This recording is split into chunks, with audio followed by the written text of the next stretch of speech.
on to the next section. So the next section here going to be one question per person. All right. There were one question earlier on in the chat today about publishing in a top journal. So Sarah, you have published in the Journal of Academy of Marketing Science, which the current impact factor is 18.2, is one of the highest in marketing. Could you please tell us about the benefit that you receive after you publish in this journal, if there is any? If you cannot say, then that's fine. If you can say, then that's good.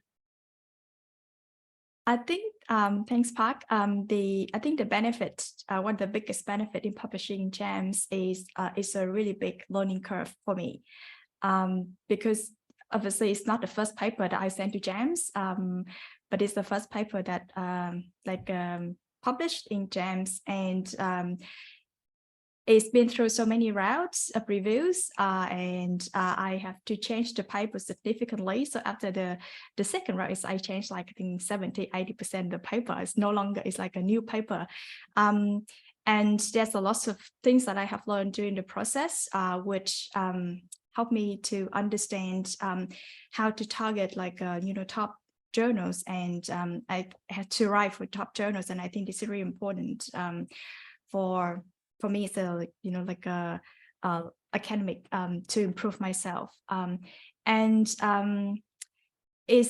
but having this publication also I think it's also good in the sense that it's also helped me to expand my network as well, because there's also people that I talk to at the conferences, or like some of my colleagues, and they read my papers and they interested in the papers and would like to work with me. So I guess that's also another benefit of publishing there. So I guess that answer your question, Park. Yes, I think so. Is there anything else like that is during the journal, right? I think that is very good. I mean, like after that, job opportunity, that type of thing. Grant, connection. Well, my question is very straightforward. So I know a lot of people in the audience like questioning, like, okay, these people publish in top journal, like what else like they get from it? Well, I like so I thought I touched on the connection part, because there are more people approaching me, and also like it's working together. It's easier to ask, like especially other big names to work together as well, like more senior researchers to work together, because we have some kind of like a similar like track record and stuff.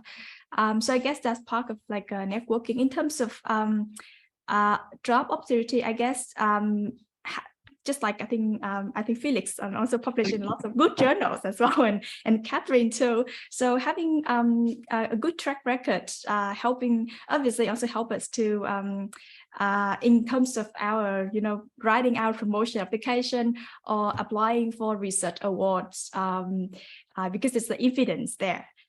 So it's really beneficial, I would say.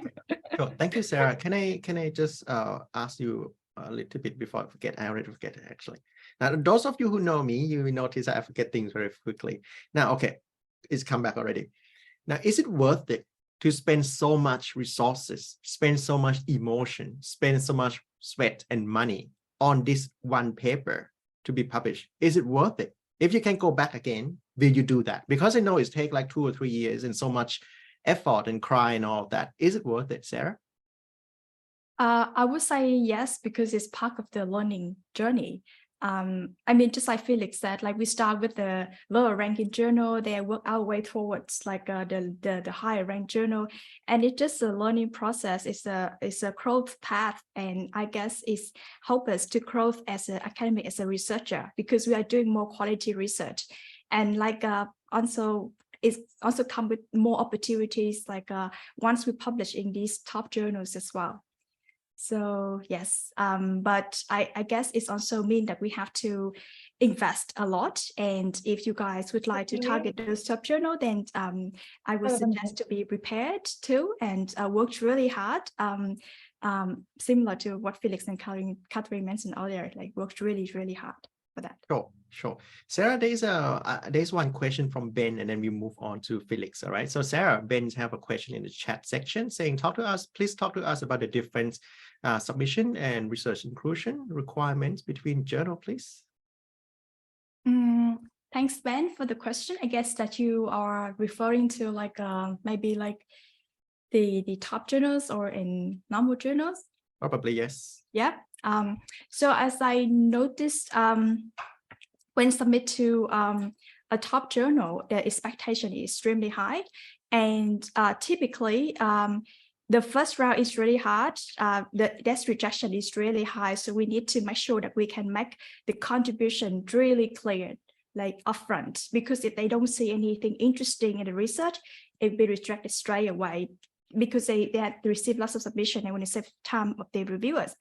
But the second hurdle is actually after you pass the first revision, the review route, and the second, and you prepare for the next, addressing the comment in the first revision route, it is extremely difficult because if the editor and the reviewer don't see a significant improvement in the paper, they will reject it straight away.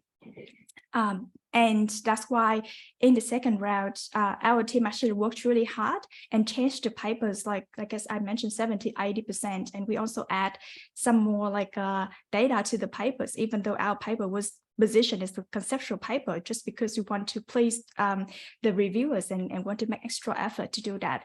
So always putting extra effort in the for the top journals, especially in the after revision, to make sure a higher rate of success.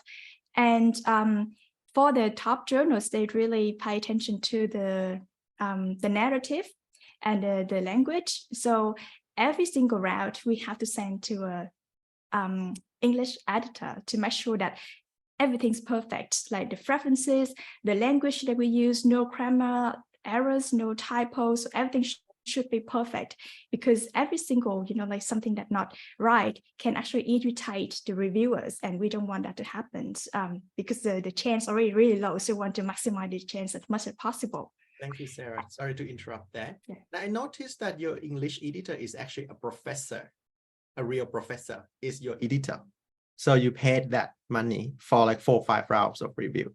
So that's good. Now, I was planning to move on from you, but I know that there will be some question from some people thinking, hey, look, this paper that you're referring to, I noticed that one of the author used to be the editor of the Journal of Marketing, which is the first journal in marketing.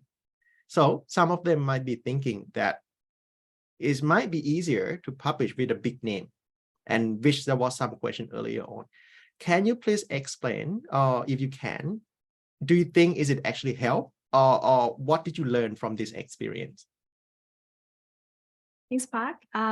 So I think Felix and Catherine also published with other like senior academics as well. So you guys please feel free to add more. But for my personal experience, I think working with a senior researcher actually help in terms of learning about expectations, because obviously they used to be the editor of GEMS, so they have a very clear understanding about what is expectation, whether it's like below standard or at the standard level, and they will basically give us some suggestion about how to make sure that our papers can reach that level. Obviously, we cannot expect for me, there's no special treatment from the journal. It can be we have another papers get rejected at GEMS. So it actually doesn't work that way. Like we have the senior academic there, and then we get the paper accepted straight away. It depends on the quality of the papers and how we develop the paper through the review process. But I guess the benefit of having that senior academics in the paper is to learn from their experience. And like having good connection there to be like maybe your favorite later on in your promotion, or is also a good thing. And they, as part of the authorship, would also help to improve the papers as well. Well, I will add to what Sarah just mentioned briefly. First of all, working with big stars, you're gonna prepared to do everything like I mentioned before. So the stars, they won't do anything. They will provide some verbal guidance. That's all. That's at least my experience. However, that guidance, even just some words or few statements that help you a lot, because they are really, their experience is really valuable. So, but then don't expect them to do anything for you, like writing the paper, no, not possible. And also, like Sarah mentioned before, the editor of the journal won't trade you, especially because you're working with big star. With their names on it, and the most benefits is that, the experience, the guidance. Then you learn from that, and then later on you'll become big star. Because my experience that, in the past, it took me a year or 6 months to write a paper. Now I can write a paper, full paper, start from scratch one day, is because I was learning from big star. So yeah, that experience is invaluable. Thank you, Catherine. And now you are one of the stars as well.